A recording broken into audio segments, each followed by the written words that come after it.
हिजरत Medina Munawwara.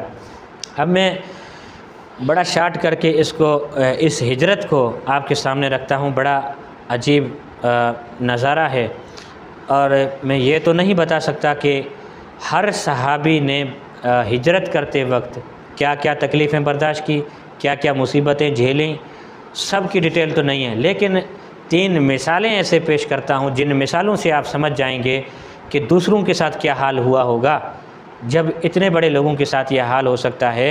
यानी मुशरिकीन मक्का ने मक्का के बाहर पहरे लगा दिए थे, किसी को छोड़ते नहीं थे, और उनके घरों के ऊपर भी पहरे थे। और इन हालात में ये सहाबा मक्का छोड़कर कैसे निकले हैं, ये आप सिर्फ़ 3 वाक़यात से अंदाज़ा लगा सकते हैं। पहला वाक़या है, हज़रत सबसे पहले जिसने मक्का छोड़ा है मदीने की तरफ जो सहाबी गए हैं, उस मुक़द्दस सहाबी का नाम है हज़रत अबू सलमा रज़ी अल्लाह तआला अन्हु। इनके अहलिया का नाम उम्मे सलमा और उनके बेटे का नाम है सलमा। ये अरब लोग इस तरह करते हैं, नाम अपने बेटों के नाम के साथ रखते हैं। उम्मे सलमा के माना है सलमा की माँ, अबू सलमा का माना है सलमा का वालिद, और बेटे का नाम होता था सलमा। इस तरह अबू अब्दुल्ला, उम्मे अब्दुल्ला, ये कुनियत के साथ नाम रखते थे। तो इनका नाम है अबू सलमा, वालिदा का नाम है उम्मे सलमा और बेटे का नाम है सलमा। उस वक्त मक्का छोड़ना बड़ा ख़तरनाक था, इतना ख़तरनाक कि अपना घर तो वैसे ही छोड़ना है, अपना कारोबार तो वैसे ही छोड़ना है अल्लाह और उसके रसूल के लिए, लेकिन अपने बीवी बच्चों को भी मुश्किल में छोड़ना पड़ता था। अपना माल भी जो कमाया हुआ था सदियों से, सालों से, और अपने बाप दादा की जायदाद जो थी वो भी छोड़नी पड़ती थी। इतना बड़ा रिस्क लेना पड़ता था हिजरत के लिए। तो ये जैसे ही निकले हैं अपने घर से, बीवी इनके साथ हैं, बच्चे इनके साथ हैं, जैसे ही मक्के से बाहर निकले हैं जालिम आगे आ गए। उन्होंने कहा कि आप तो बेदीन हो गए, आपने तो अपना दीन छोड़ दिया, आप तो जा रहे हैं, लेकिन जाएं तो आप अकेले जाएं, और ये आपकी जो बीवी है ये ससुराल वाले इनके साथ आ गए, सामने आ गए, ये हमारी बेटी है, हम अपनी बेटी को इस तरह दर बदर नहीं छोड़ेंगे, जाएँ या शराब इस तरह हम नहीं छोड़ेंगे। और फिर दूसरे आ गए, उन्होंने कहा कि ये बेटा जो है ये भी हमारा है और हम नहीं छोड़ेंगे। इस तरह उस बेटे के जो ददियाल थे वो भी आ गए और ननियाल थे वो भी आ गए। अब बच्चे को खींच रहे हैं, बच्चे के हाथ उखड़ गए, ठीक है, और बीवी को इन्होंने खींचा है, ऊँट से नीचे गिराया, वो बेचारी वहाँ पे रह गई। इसको कहा कि आप जाएं, नहीं तो आपके साथ भी बुरा हशर होगा। इसको मजबूरन अपनी बीवी छोड़नी पड़ी, बेटा छोड़ना पड़ा और अकेले ही जाना पड़ा। कितना बड़ा दिल के ऊपर पत्थर लेकर अपना घर छोड़ना होता है, बीवी छोड़नी होती है, बच्चा छोड़ना होता है। और हर सहाबी की यही हालत थी मक्का छोड़ते वक्त। तो ये गए हैं, मक्का पहुँचे, लेकिन उसके बाद इसकी जो बीवी हैं उम्मे सलमा, ये रोज़ाना उस जगह पे आया करती थी जिस जगह पे इनके शौहर इनसे जुदा हुए हैं, और उस वादी में, उस पहाड़ पे बैठकर यसरब की तरफ रुख करके हवाओं से बातें करती थी, रोती थी, कहा कि मेरा शौहर किस हालत में मुझे तन्हा छोड़ के चले गए हैं और ज़ालिमों ने मेरे साथ, मेरे बच्चे के साथ क्या हशर किया है। किसी को फिर चंद दिनों के बाद रहम आ गया और सरदारों से कहा कि वो तो चले गए, अब इस बीवी का कौन होगा, इस बेटे का कौन होगा, छोड़ दें इनको, क्या होगा। तो उन्होंने कहा जाएँ तो अकेले जाएँ, हम किसी को छोड़ने के लिए तैयार नहीं हैं।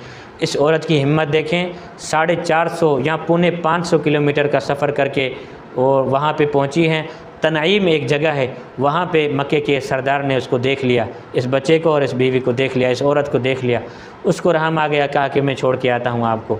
तो ये ऊँट के आगे आगे चले हैं और कहाँ पे उनको पहुँचाया है, ये मक्के से पहले एक कबीला आता है उसका, हाँ, कुब्बा की बस्ती के पास।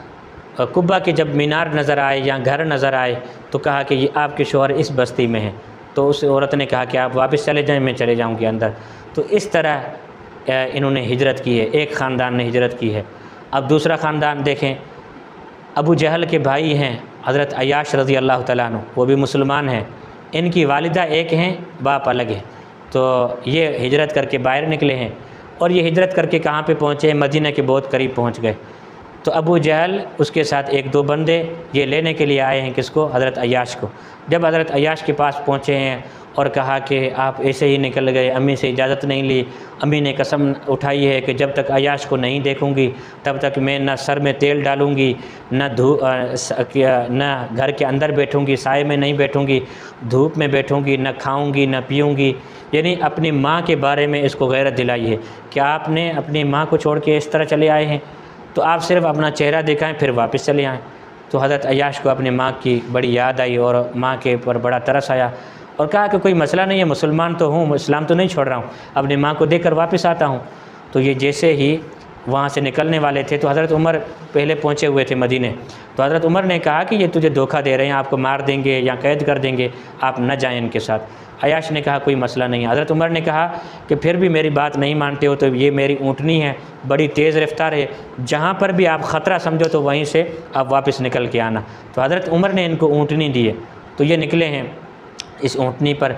रास्ते में अबू जहल और उसके साथ जो चंद बंदे थे, इन्होंने इसको बातों में ऐसा लगा दिया कि ये बेचारे भूले भाले थे, उनकी बातों में आ गए और कहा कि ऊँट बिठाओ, ऊँट बिठाओ। तो अबू जहल ने कहा कि मैं आपकी ऊँटनी के पीछे सवार होता हूँ, ऊँटनी क्योंकि तेज़ है। तो जैसे ही वो अबू जहल पीछे बैठे हैं और इसको ऐसे लिया है और फिर उन्होंने गिरफ़्तार करके हाथ पांव बांधकर मक्के में जाके फेंका है। और अबू जहल ने फिर सबको कहा कि आपने बेवकूफ़ों को इस तरह कैद कर को धोखा देकर जिस तरह मैंने कैद किया है अपने भाई अयाश को। ये थी हालत उस वक्त हिजरत करने वालों की। ये दो मिसालें हो गई। तीसरी मिसाल हज़रत सुहैब रूमी रज़ी अल्लाह तआला अन्हु की है। वो हिजरत कर रहे हैं मक्के से मदीना की तरफ। ये सुहैब रूमी चूँकि रूम से आए थे मक्के में और हुज़ूर सल्लल्लाहु अलैहि वसल्लम के ऊपर कलमा पढ़ लिया था और इसका कारोबार था मक्के के अंदर, यानी भेड़ बकरियां बहुत ज़्यादा थीं। तो ये जैसे ही हिजरत करके बाहर निकलने वाले थे तो इसके साथ बकरियां भी थी, भेड़ें भी थी, ऊँट भी थे, सारा इसके साथ माल था, चौपाए का बड़ा माल था इसके पास। जैसे ही बाहर निकले तो सरदार सामने आ गए और कहा कि तुम जब रूम से आए थे तो कंगाल थे, आपके हाथ में कुछ भी नहीं था, आपने जो कुछ भी बनाया है मक्के में बनाया है। अब ये जो तेरा जायदाद सब कुछ है ये मक्के की मिल्कियत है, आपकी नहीं है।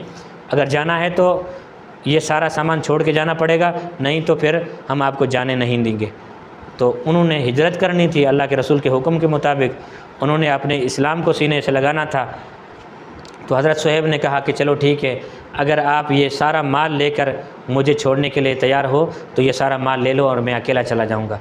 तो हज़रत सुहैब रूमी की सैकड़ों बकरियां थी, सैकड़ों का माल था, वो सारा छोड़ा है और अकेले तने तनहा पहुँचे हैं मदीने में। जब हुजूर ने ये सारी कारगुजारी सुनी है और फरमाया है, कुरान मजीद में आयत नाजिल हुई है, इन्नल्लाह अश्तरा मिनल मुमिनीना अनफुसहुम व अमवालहुम बिअन्न लहुमुल जन्नह। अल्लाह के रसूल ने फरमाया कि सुहैब ने बड़ी अच्छी तिजारत की है, बड़ा अच्छा कारोबार किया है, अल्लाह को तो सारा माल दे दिया और अकेले निकले हैं जन्नत का सौदा करके।